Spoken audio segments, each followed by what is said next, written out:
नरेंद्र मोदी, अमित शाह और योगी, बाकी सभी सेंट्रल मिनिस्टर्स, ये सबके सब बंगाल इलेक्शन के लिए क्या पागल हो गए थे क्या? सबके सब बंगाल में जाके बैठ गए, पूरे भारत को भूल गए। मतलब बंगाल के सत्ता को हथियाने का ऐसा क्या लालच था इनको कि वो पगला गए बिल्कुल?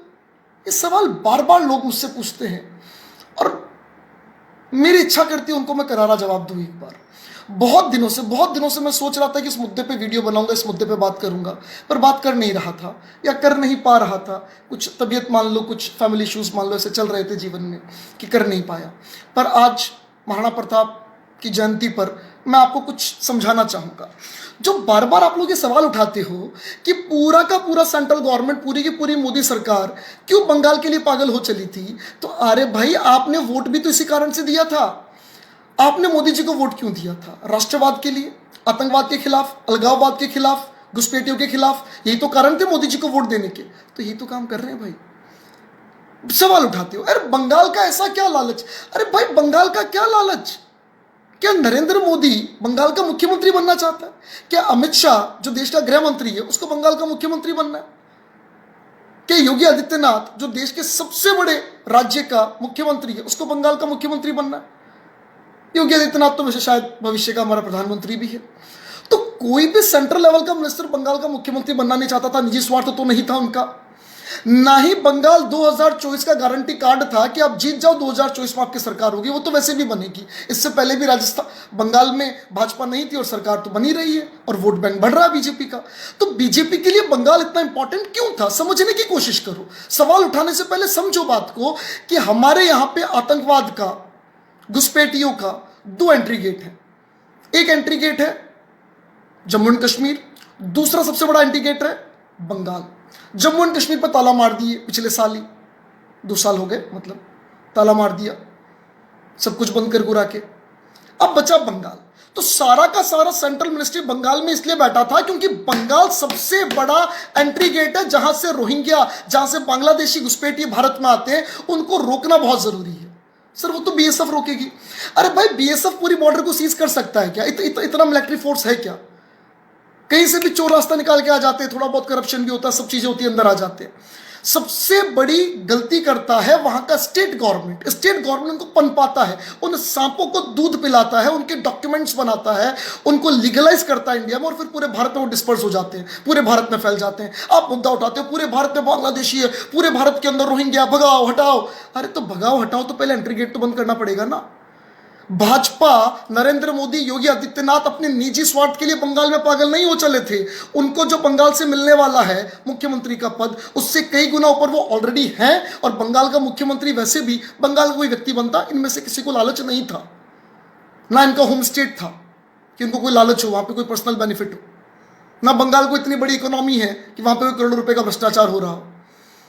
सबसे बड़ा कारण था एंट्री गेट। उस एंट्री गेट को रोकना एकमात्र उद्देश्य था। इसीलिए पूरी की पूरी BJP government, including Narendra Modi, Amit Shah, Yogi Adityanath, पागल हो रखे थे बंगाल के लिए। तो बंगाल के लिए पागल नहीं थे, वो अपने उस कमिटमेंट के लिए पागल थे जो कमिटमेंट उन्होंने आप लोगों से किया और जिस कमिटमेंट के भरोसे आप लोगों ने उनको वोट दिया। लेकिन आप वोट देके भूल जाते हो कि हमने वोट क्यों दिया था।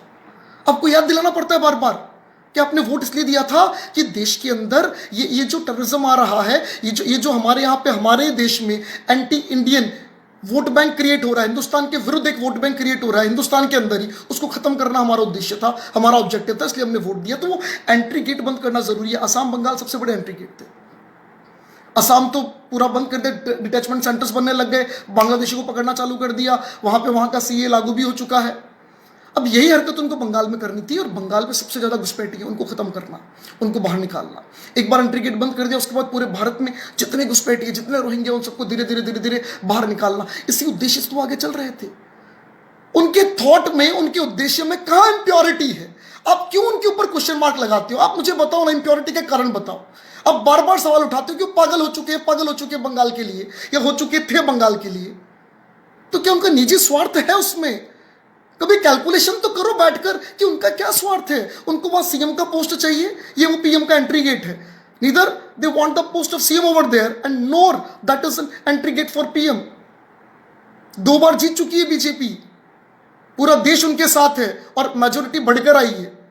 और बंगाल में उतनी सीटें वापस वैसे भी आ जाती, उनको इतना जोर लगाने की जरूरत नहीं थी। तो जोर सिर्फ इसलिए लगाया था कि घुसपैठियों का दरवाजा बंद किया जा सके, रोहिंग्याओं के लिए दरवाजा बंद किया जा सके, और एक बार दरवाजा बंद होगा तभी तो फेंकेंगे बाहर।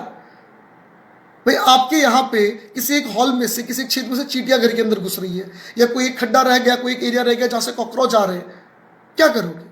एक कॉकरोच आएगा उसको मारोगे, वापस एक कॉकरोच आएगा उसको मारोगे। सबसे पहले आप उस हॉल को बंद करोगे, उस खड्डे को बंद करोगे जहां से कॉकरोच आ रहे हैं, पहले उनको तो निपटाएं, उसके बाद हम पूरा बंद करेंगे, फिर हम सफाई अभियान चलाएंगे। तो सफाई अभियान बाद में चलेगा, पहले एक बार बंद तो करें। और असम में किया ना, उन्होंने प्रूफ किया अपने आप को। तो उनकी मंशा पे 1% डाउट नहीं है दोस्तों। आप लोग सोचो, they were not working there for their self interest. खुद के लालच के लिए काम नहीं कर रहे थे, वो देश के लिए काम कर रहे थे, वो हमारे उस एजेंडे के लिए काम कर रहे थे जिस एजेंडे के तहत हमने उनको देश का प्रधानमंत्री बनाया है, राष्ट्रवाद के लिए, मानवता के लिए, इंसानियत के लिए और हमारे सनातन धर्म के लिए। धन्यवाद दोस्तों। अगर मेरी बात आपके मन को अच्छी लगे तो आप उनका समर्थन करो, इतना सपोर्ट करो कि उनकी हिम्मत बढ़े और बंगाल में जो भी वायलेंस हो रहा है, जो मारकाट हो रही है, उसके खिलाफ वो राष्ट्रपति शासन लगा के पूरे बंगाल को अपने हाथों में ले सके। और मैं आपको बता दूं, ये जो बंगाल का वायलेंस है ना, it is similar to the early violence in Jammu Kashmir, और जो फाइनली 1990 में ब्लास्ट हो गया था और सब हिंदुओं को, सब कश्मीरी पंडितों को वहां से भागना पड़ा था। ये स्थिति वापस बंगाल की होगी। बंगाल को अगला कश्मीर बनाने से रोकने के लिए पागल हो गए थे अमित शाह, नरेंद्र मोदी, योगी आदित्यनाथ। क्यों पागल हो गए थे? क्यों पागल हो गए थे? हर व्यक्ति मुझे मिलता है एक ही सवाल पूछता है, आप तो बीजेपी के समर्थक, आप बताओ ना क्यों पागल हो गए वो बंगाल के लिए? देश को पूरा बीच में छोड़ के बंगाल चले गए। बंगाल का मुख्यमंत्री का लालच है, मुख्यमंत्री का, अरे काय का लालच है? तुम पागल हो क्या? देश के प्रधानमंत्री को मुख्यमंत्री पद का लालच होगा? क्या बात करते हो? कुछ तो सोचो, सेंसिबल बात करो, कैलकुलेशन करो। तो उनको सिर्फ एक ही लालच था, सनातन धर्म को बचाना, एक ही लालच था अपने राष्ट्र को बचाना, एक ही लालच था जो एंट्री गेट है रोहिंग्याओं के लिए, घुसपैठियों के लिए, उस एंट्री गेट को बंद करना एक ही लालच था। एंट्री गेट बंद करने के बाद पूरे देश में जो भी कचरा है वो कचरा सारा साफ करना। तो दोस्तों, मेरी बात पे अगर आपको थोड़ा भी विश्वास हो पाता है, थोड़ा भी आप इस एंगल से सोच पाते हैं, तो इस वीडियो को शेयर कीजिएगा। Thank you. जय हिंद, जय भारत।